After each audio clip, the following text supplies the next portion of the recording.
¿Qué puede causar una tos con sangre?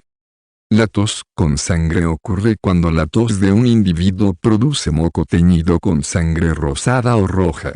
La sangre que un individuo encuentra en su esputo puede provenir de los pulmones, pasajes que conducen a los pulmones, la garganta, la nariz o la boca. También conocida como hemoptisis, la tos con sangre puede ser alarmante incluso cuando no está asociada con una enfermedad grave. La tos con sangre puede ocurrir como un síntoma de varias afecciones médicas. En un individuo sano y no fumador, la tos con sangre suele ser un síntoma de una infección leve de los bronquios. La infección hace que los vasos sanguíneos se irriten, y una tos persistente puede hacer que algunos de ellos estallen, lo que lleva a la sangre en el moco.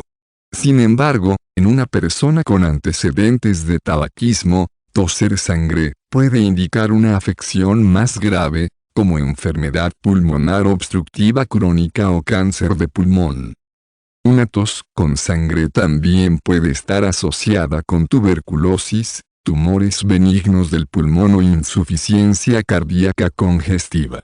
También puede estar asociado con neumonía, embolia pulmonar o ciertas enfermedades autoinmunes. Para determinar la causa de la tos con sangre, un médico puede ordenar una radiografía de tórax para detectar tumores, neumonía o embolia pulmonar en los pulmones. Además, el médico puede ordenar un hemograma completo para detectar infecciones o signos de lupus.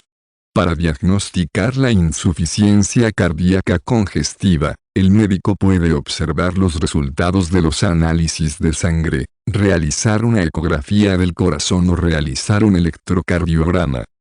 El tratamiento para una tos con sangre generalmente depende de la afección que la causa. Si la condición subyacente es una infección común, ciertos tipos de neumonía o tuberculosis, un médico puede prescribir un antibiótico.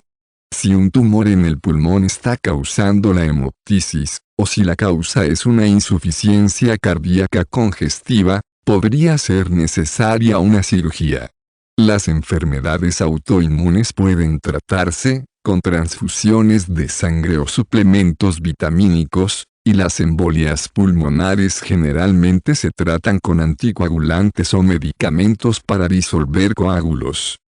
El pronóstico para las personas con hemoptisis depende de la gravedad de la afección que lo causa. Las condiciones menores, como las infecciones leves, generalmente mejoran con el tratamiento. Las condiciones más graves, como el cáncer de pulmón y la insuficiencia cardíaca congestiva, a veces resultan en la muerte. Sin embargo, la hemoptisis en sí misma no suele ser un problema de salud grave, a menos que la persona sufra un trastorno hemorrágico. Muy pocos pacientes que tosen sangre experimentan complicaciones graves como resultado del síntoma en sí, en lugar de la afección que lo causa.